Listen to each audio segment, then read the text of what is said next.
Starting में हानियल कहती है मैंने वीक में 7 डेज़ काम किया, वो भी कुत्तों की तरह, पर एंड में रिज़ल्ट क्या निकला उसका मुझे डिप्रेशन। कभी-कभी मैं ऐसे भी पड़े रहना चाहती हूँ और कभी-कभी दूसरे दिन मोटिवेट भी हो जाती हूँ, कुछ करने के लिए।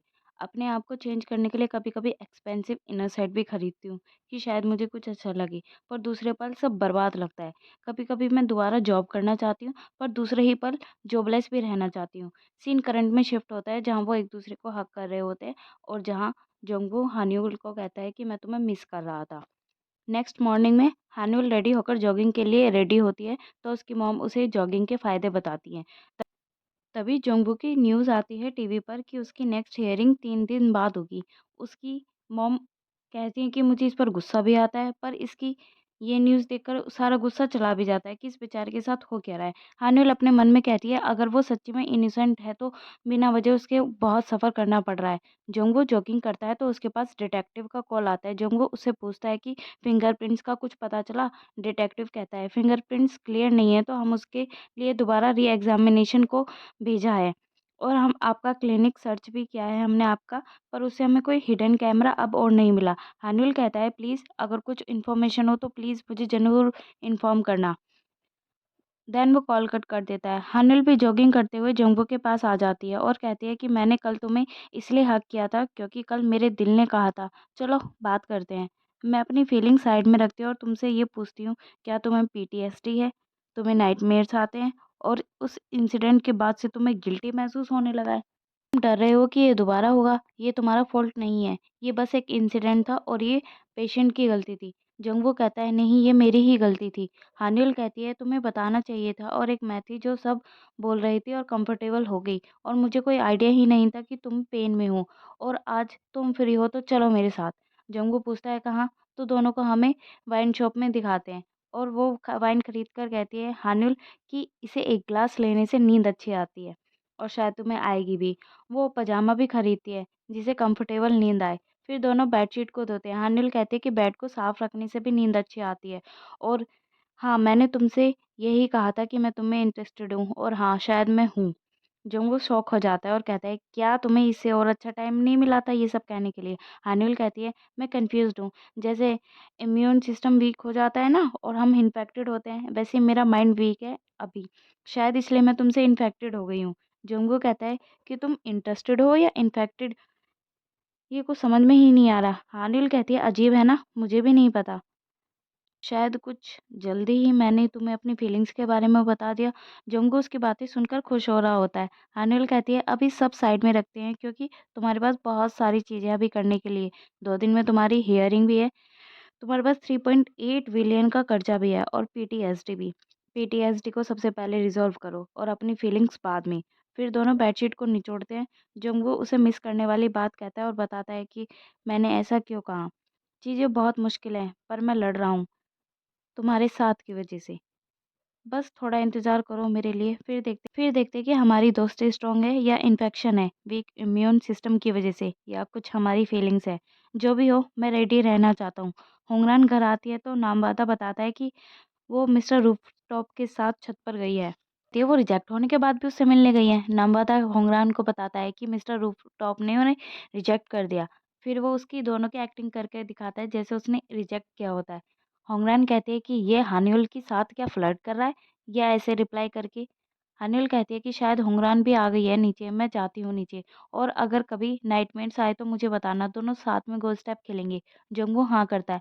हानियुल अपने साइकियाट्रिस्ट से मिलने के लिए कहती है तो जंगू कहता है कि मैं वीक नहीं हूँ, शायद चीज़ें ठीक हो जाएंगी तो सब ठीक हो जाएगा। इतने में होंगरान भी छत पर आ जाती है और वो हानियुल को नीचे लेकर चली जाती है। फिर होंगरान कहती है जिसने तुम्हें रिजेक्ट किया तुम मुझसे कैसे बातें कर सकती हो और क्या तुम दवाई ले रही हो, क्या सब ठीक है? इतने में होंगरान के पास भी कॉफ़ी के लिए दायुंग का मैसेज आता है। हानियुल कहती है ये चेहरे की चमक कैसी? अगर मुझे कुछ नहीं जानना वैसे भी अब तुम जाओगी तो मुझे रेस्ट मिल जाएगा, मुझे आराम करने दो। दे आता है जल्दी ही मिलने का, जिसे देख वो लिफ्ट वाली बात याद करने लगता है जहाँ दोनों को पता चलता है कि वो दायुंग और होंगरान है। फिर दोनों आपस में बातें करने लगते हैं पर उनकी बातें नहीं हो पाती क्योंकि लिफ्ट में और लोग भी आ जाते हैं, जिससे दायुंग हाथ पर लिखकर उसे कॉफ़ी पर के जाने के लिए पूछता है। होंगरान ओके कहती है। दायुंग मैसेज को देखकर हंस रहा होता है तो उसकी बेटी कहती है क्या तुम ब्लाइंड डेट पर जा रहे हो? तो उसकी बेटी कहती है कि आप ऐसा मत करो, मेरे फ्रेंड्स मुझे टीज़ करते हैं कि तुम्हारे डैड ब्लाइंड डेट पर जाते हैं। जंगू हान्युल के साथ शॉपिंग करने गया था तो वो शॉपिंग बैग ही देखता है और वो हान्युल को गो स्टेप खेलने के लिए मैसेज करता है। हान्युल जंगवो से पूछती है, क्या तुम ठीक हो? कोई सपना आया था क्या? जंगवो कहता है, ऐसा कुछ नहीं है। और वो कहता है कि मैंने तो ऐसे ही तुम्हें गो स्टेप खेलने के लिए बुलाया था। हान्युल कहती है, मैंने तुमसे गो स्टेप खेलने के लिए गलत ही कह दिया और शायद ये भी कि मैं तुम्हें इंटरेस्टेड हूँ। ऐसा कहना नहीं चाहिए था, मैं अपने शब्द वापस लेती हूँ।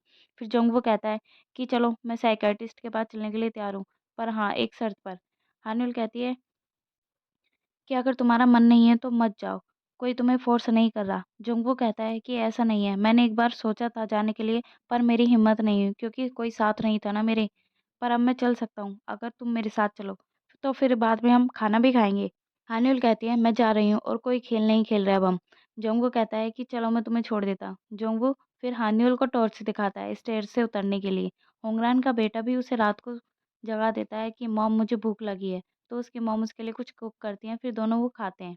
जोंगवो और हान्युल साइकियाट्रिस्ट के पास जाते हैं। जोंगवो और हान्युल दोनों अपनी-अपनी मेडिसिन लेते हैं। वो कहता है कि किसे पता था कि कोरिया के टॉप स्टूडेंट मेंटल हेल्थ की दवाइयाँ लेंगे, वो भी किसी पार्क में बैठकर। हान्युल कहती है कि इट्स ओके, अभी हमारा रफ पैच चल रहा है, सब ठीक हो जाएगा जल्दी।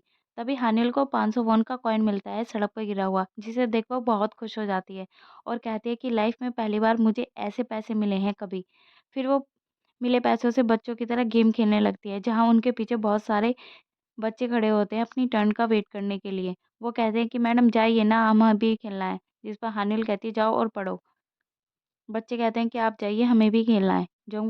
जोंगू फिर उसे हानिल को कैरियोके ले आता है और गाना गाने लगता है। तो हानिल उसका सॉन्ग चेंज कर कर कहती है कि नेक्स्ट हो गाऊँ, ऐसा लग रहा है ये मुझे प्रपोज कर रहा है। फिर वो दूसरा सॉन्ग गाता है, तब भी उसे वो थोड़ा ब्लश करती है। हानिल और जंगवू बाहर आते हैं तो जंगवू कहता है कि तुम अजीब बिहेव क्यों कर रही हो। तो हानिल कहती है तुमने सॉन्ग के थ्रू मुझे अपनी फीलिंग्स बताई है और कि तुम मुझे पसंद करते हो। जंगवू कहता है मैंने कब कहा, वो तो सॉन्ग के लिरिक्स थे। हानिल उसे कवर अप करने के लिए कहती है सॉरी मैं मजाक कर रही थी। फिर जंगवू से टीज करने के लिए कहता है कि तुम मजाक नहीं कर रही थी। फिर वो उसे टीज करने लग जाता है। फिर एंड में वो उसे थैंक यू करता है कि हर दिन मेरा दिल चेयरफुल किया उसके लिए थैंक यू। फिर इतने में एक लड़की आकर जोंगवू को कहती है कि तुम जोंगवू हो ना? वो उस स्कूल के टॉप स्टूडेंट, जिस पर जोंगवू उसे पहचान लेता है और वो कहती है कि हाँ, मैं हूँ थर्ड टॉप स्टूडेंट। पहले सेकंड थी पर अब थर्ड हो गई थी। वो हानिल आ गई थी ना, वो मुझे में इंटरेस्टेड था स्कूल टाइम में, तभी तो वो मुझे एक्स्ट्रा सर्चेज़ देता था और मेरे को इरेज़र भी देता था। और तुम्हारा केस देखा टीवी पर, तुम्हारी हियरिंग्स है ना परसों और डिसर्टेशन है ना, उसका क्या हुआ? वो तुम्हारे केस से सिमिलर है ना? जिस पर जोंगवू कहता है कि इसमें हानिल ने मेरी हेल्प की थी।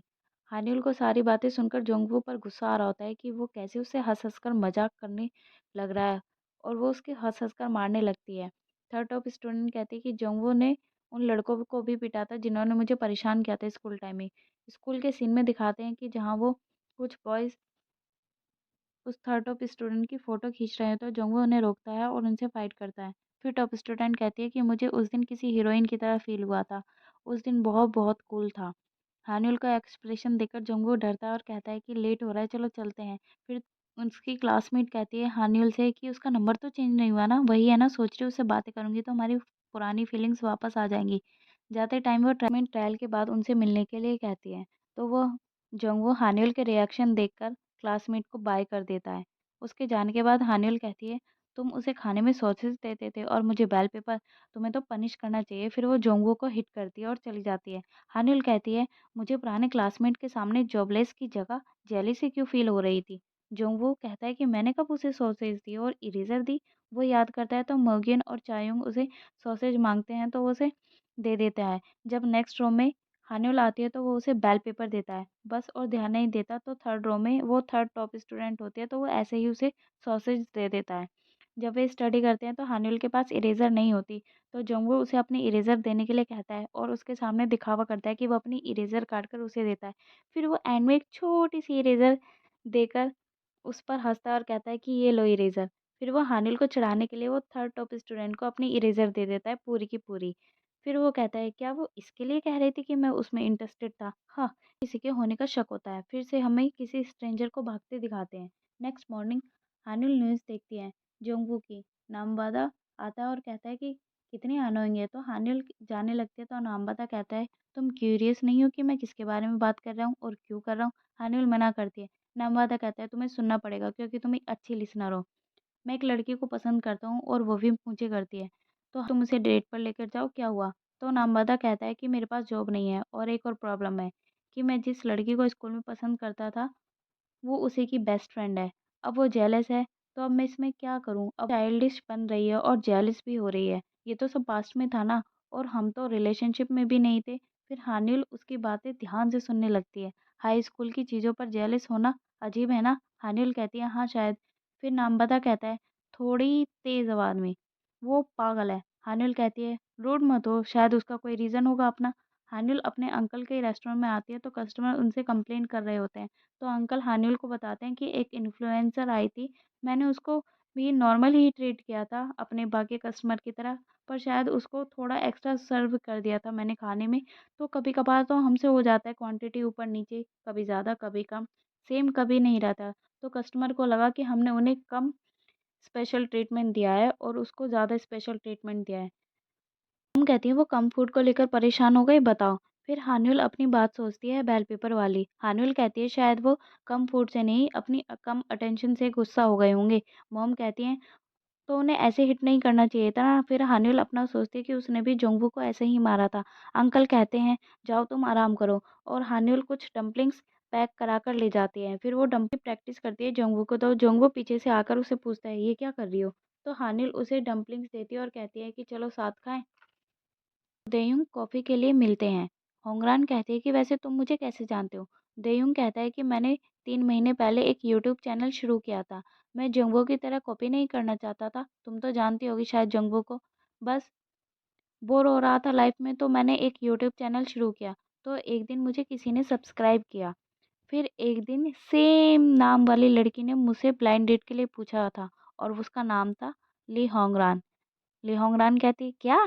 और तुम जानते हो, ब्लाइंड डेट एक मिसअंडरस्टैंडिंग थी। होंगरान कहती है, और मैंने तो तुम्हारा चैनल कभी सब्सक्राइब किया है नहीं। मैं यूट्यूब तो देखती भी नहीं। देखो, वो अपना फ़ोन दिखाती है तो वो फ़ोन देखता है दयुंग, तो उसका चैनल सब्सक्राइब होता है। होंगरान देखती है तो उसे याद आता है कि ये सब उस दिन हुआ होगा जब वो हानिवल के लिए वीडियो देख रही थी। होंगरान कहती है, मैं पागल हो गई थी, मैं अभी अनसब्सक्राइब कर देती हूँ। देयुंग मना करता है। होंगरान कहती है, तुम्हें जल्दी बहुत सारे सब्सक्राइबर मिल जाएंगे। देयुंग कहता है कि मैं जंगवू की तरह कॉपी नहीं कर रहा, ना ही मैं उसके बनने की तरह कोशिश कर रहा हूँ। होंगरान कहती है, तुम उसका नाम क्यों बार बार ले रहे हो? क्या तुम उसे जानते हो? देयुंग कहता है, यहाँ पर हम इतने क्लोज नहीं है। होंगरान कहती है कि अच्छा है, तुम उस कबाड़ी के दोस्त नहीं हो। देयुंग कहता है, कबाड़ी? जंगवू बुरा इंसान नहीं है। होंगरान कहता है कि हाँ है वो। देयुंग कहता है कि शायद तुमने न्यूज़ देखी इसलिए तुम्हें वो एक कबाड़ी लग रहा है, पर वो है नहीं, वो एक अच्छा इंसान है। वो एक मेडिकल एक्सीडेंट था जो भी हुआ, वो भी किसी को हार्म नहीं कर सकता। होंगनान कहती है कि मैं वो बात नहीं कर रही, वो वुमेन को सेड्यूस करता है। दयुंग कहता है, नेवर, वो कभी नहीं कर सकता ऐसा। क्या तुम्हें कोई विटनेस मिला इसके अकॉर्डिंग? और इस चीज़ को होंगरान कहती हैं कि तुमने तो कहा था कि तुम उसके क्लोज नहीं हो। चलो छोड़ो, मैं जा रही हूँ। होंगरान जाते टाइम दयुंग के सर पर एक ड्रैगन फ्लाई देखती है, तो वो उसको एक ग्लास से कवर अप कर देती है और कहती है कि मेरे बेटे को इंसेक्ट बहुत पसंद है, प्लीज़ तुम हिलना मत। प्लीज़ तुम स्टेशनरी चलो, वहाँ से हम इंसेक्ट कंटेनर लेंगे और इसे प्लीज़ उसमें डाल देंगे, प्लीज़ चलो। दयुंग कहता है, क्या सच में? फिर वो दोनों ऐसे ही चलने लगते हैं। हानुल कहती है, जब भी मैं परेशान होती हूँ तो डम्पलिंग्स और बियर का कॉम्बो करती हूँ। जंगवू कहता है, क्या तुम अभी परेशान हो या गुस्से में हूँ उस क्लासमेट की वजह से जो हमें मिली थी? हानुल कहती है, मैं गुस्सा नहीं, मैं जेलस हूँ। जंगवू सुनता है तो हंसता है और खांसता है। मैं तुम्हें पसंद करती हूँ, पर जब कोई तुम्हारा हाथ पकड़ता है तो मुझे बुरा लगता है। ये मेरा फर्स्ट टाइम था जेलिसी होने का, और ये बिल्कुल अच्छा नहीं है। लूज़र की तरह फील होता है और ये मुझे नफरत है इस चीज़ से। जंगवू कहता है, बहुत सारी बातें हैं जो मैं तुम्हें बताना चाहता हूँ, पर मैं बता नहीं सकता, मैंने खुद को रोका हुआ है। हानुल कहती है, क्या है वे बातें, बताओ ना, चाहे एक ही बात बता दो। जंगवू कहता है, आई लाइक यू। हानुल के हाथ से डंपलिंग गिर जाता है ये सुनकर। तो कहता है, तुम एक ड्रग की तरह हो जो मुझे किसी ने प्रेस्क्राइब किया है। मैं अपना प्यार कन्फेस करूंगा किसी कैरियोके में या आरसीडे में नहीं, वो बिल्कुल प्रॉपर तरीके से। दोनों घर आते हैं। जंगवू कहता है कि मैंने कभी उस क्लासमेट को ऐसा कुछ कहा नहीं है। हानुल कहती है, इट्स ओके, पर तुमने जो उस लड़कियों की पिटाई की वो अच्छा किया। जंगवू कहता है, पता नहीं क्यों इंसानों को इस तरह की फ़ोटो लेने में क्या मज़ा आता है, क्या करना चाहते हैं वो? हानुल कहती है, पता नहीं क्या करते हैं वो। पर शायद क्या वो कुछ देखना चाहते हो। जंगवूक बताता है कि किसी ने सीक्रेटली रिकॉर्डिंग की। इतने में कोंगमिन आ जाता है। जंगवूक पूछता है, तुम यहाँ कैसे? कोंगमिन कहता है कि मैं तुमसे ही मिलने आया था। तो हानिल का हाथ पूछता है। तो हानिल चली जाती है वहाँ से उन दोनों को अकेला छोड़कर। हानिल फिर दोनों को जाते हुए देखती है। कोंगमिन कहता है, लास्ट टाइम थोड़ा हार्श था मैं। जोंगवू कहता है कि ये पहली बार था जो तुम इतना रूड बिहेव किया था। पर मैं सबसे बेहतर जानता हूँ कि अभी मुझे खुश होने का हक नहीं है। कोंगमिन कहता है, तुम जानते हो ना मैं तुम्हारे लिए कितना वरीड हूँ। डिटेक्टिव फुटेज चेक करता है उस दिन की जिस दिन कोई जोंगवू के घर आया था पर कुछ चोरी करके नहीं गया। तो उसे एक स्ट्रेंजर दिखता है उस फुटेज में। हानिल टेरिस पर आती है तो वो जोंगवू को मैसेज करती है, पर उसके रूम के डोर की आवाज़ सुनकर वो उस तरफ चली जाती है। हानिल जाकर देखती है तो डोर अनलॉक होता है तो वो और विंडो भी अनलॉक होती है। हानिल विंडो बंद करती है और ग्रे पेपर उठाकर रखती है तो उसे वो वहाँ नीचे एक पेन दिखता है। जोंगवू वापस आ होता है तो उसका कोई पीछा कर रहा होता है। जोंगवू पीछे मुड़कर देखता है तो वो वहाँ कोई नहीं होता। वो मास्कमैन पीछे छुप जाता है। जोंगवू फिर आगे जाता है तो वो पीछा करने वाले को पकड़ लेता है। फिर जोंगवू को धक्का देकर भागता है। जोंगवू उसका पीछा करता है। फिर दोनों की फाइट होती है। इधर हानिल को भी वो पेन उठाती है तो वो उसे पेन जैसा नहीं लगता। तो वो देखती है उस पेन को ओपन करके तो वो कैमरा होता है। इधर जोंगवू भी उस इंसान के पास सेम कैमरा देखता है। जोंगवू उसका चेहरा देखने की कोशिश करता है पर वो जोंगवू के सर पर बोतल मारकर भाग जाता है और जोंगवू के सर से ब्लड बहने लगता है।